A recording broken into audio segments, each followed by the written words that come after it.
cranberries were first found in Limerick, Ireland in 1989. With a distinctly unique taste, it took years for cranberries to be accepted internationally. But in fact, they're one of the best-selling alternative acts of the 1990s, having sold nearly 50 million albums worldwide as of 2019. What? The fruit?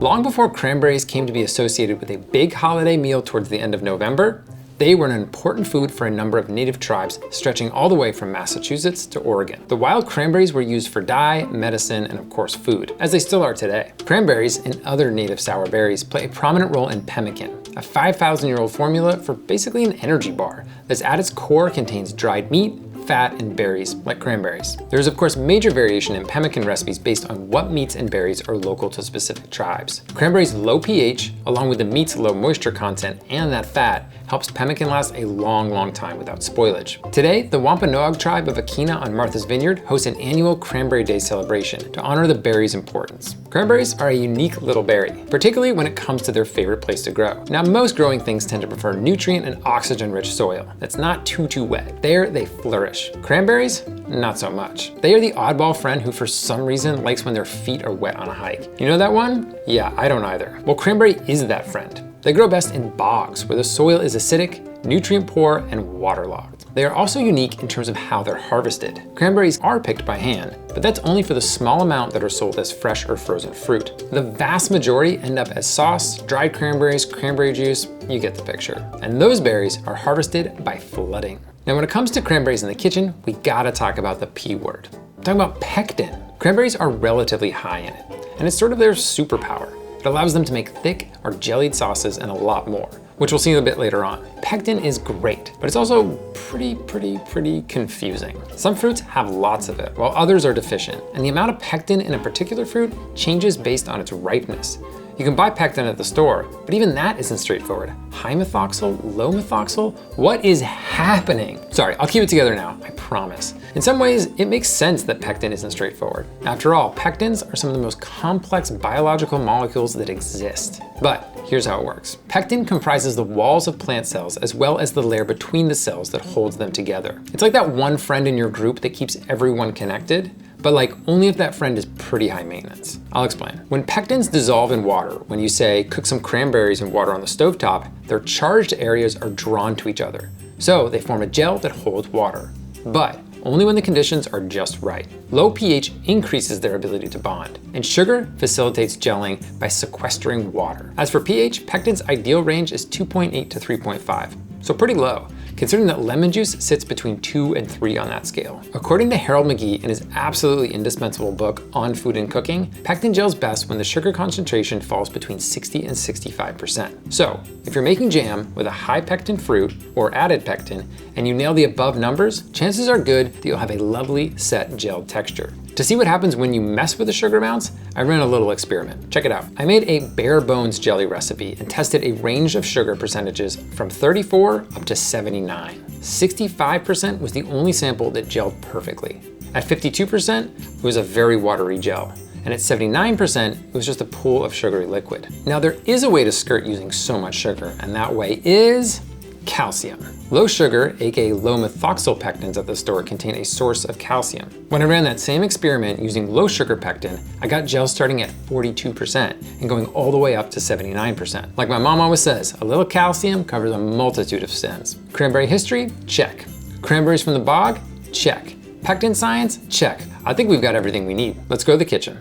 First things first, I'm going to start with some frozen cranberries and make a shrub syrup that I'll use a little bit later on. Not a front yard or backyard shrub, but rather a mixture of fruit juice, vinegar, and sugar that can easily be turned into an alcoholic or non-alcoholic beverage. Shrubs are sometimes referred to as drinking vinegars. I think that's because they contain vinegar and you drink them, but I'm gonna get back to you on that one. I'm gonna make a cranberry shrub syrup. We'll bring fresh or frozen cranberries, sugar, and water to a boil over high heat. Then we reduce to a simmer and cook until the cranberries begin to break down, which takes about 5 minutes. Then we use the old trusty potato masher to crush the cranberries before draining the mixture through cheesecloth. My favorite part comes once it's cool enough to handle. We squeeze the cheesecloth to extract as much syrup as possible. Finally, we'll whisk in some high-quality white wine vinegar. You can make this mix and pop it in the fridge for a month, so it's ready whenever you need it. And we're gonna need it a little bit later. Okay, let's take a moment to marvel at this can. What's inside this can has ridges. What's inside this can makes a satisfying schloop sound as it comes out. What's inside this can is the only thing with real punch and energy on an old school Thanksgiving table. Inside this can is jellied cranberry sauce. This modern marvel got its start in 1914 when a former lawyer turned blogger figured out a way to can cranberries to extend their availability. Did I just say blogger? The world's first blogger, 1914. Look, I meant bogger, cranberry bogger. Though now that I think about it, I am sort of a cranberry vlogger right now, right? Can't wait to tell my mom. Okay, back to the history. Ocean Spray was producing and distributing cans across the country by 1941. Now, I'm sure you're most familiar with the classic 14-ounce can, but have you ever tried the 110-ounce can?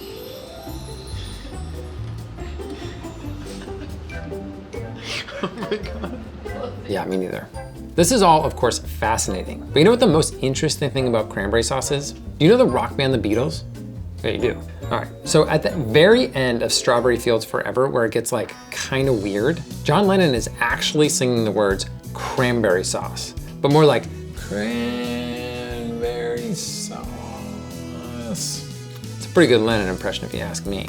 But if you don't believe me, have a listen after you watch this whole video and hit the like and subscribe button, and also leave a lovely comment for me. Cranberry sauce is great, but in my mind, it's not the highest expression of the cranberry. That title goes to Cooks Illustrated senior editor Lon Lamb's recipe for cranberry curd tart. We start by bringing cranberries, sugar, water, and salt to a boil. Whoa.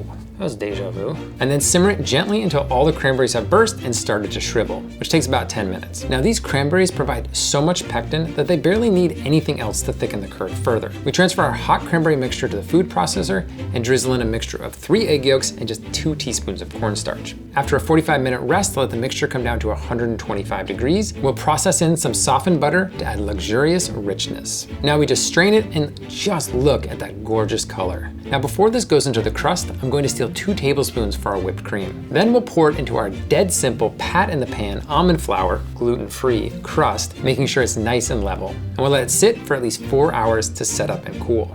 Okay, back to the cream. This cranberry curd sets up so nicely that we can actually use a portion of it to stabilize the whipped cream that we're gonna pipe on top. As we talked about before, calcium is pectin's friend. The calcium ions in the cream help the pectin molecules in the curd link, so they form a super strong gel that traps both water and air. The upshot is a whipped cream topping so stable that it can be piped onto the tart hours before serving. We'll whip our cream mixture to stiff peaks and then pipe a nice decoration on top. Let's take a bite. Wait, we've got our shrub syrup. We gotta make a drink. Let's turn it into a refreshing non-alcoholic beverage created by Nicole Constantinakis for the book How to Cocktail. We'll fill a chilled Collins glass halfway with ice, then add 2 ounces of our shrub syrup and a 1/4 ounce of lime juice, and we'll stir to combine using our bar spoon. We'll top with 6 ounces of seltzer, and using our spoon, gently lift the shrub mixture from the bottom to the top in order to make sure everything is nicely combined. We'll top with some additional ice and garnish with a lime twist. Okay, let's cut a beautiful slice from our gorgeous tart and try it. Yum.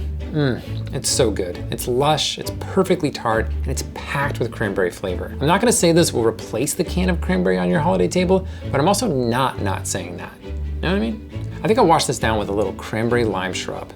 Man, I feel like I'm swimming in a bog over here. And that's why this is how to eat cranberries. Thank you all so much for watching. I hope you'll all try Lon's recipe for cranberry curd tart. It's fabulous. It takes over any table that it goes on. The big question for today though is, what is cranberry sauce at your house? Is it freshly made, kind of a relish sauce situation, or is it canned? Big debate. So let me know in the comments where you stand. While you're down there, hit subscribe, hit like, and I'll see you next time.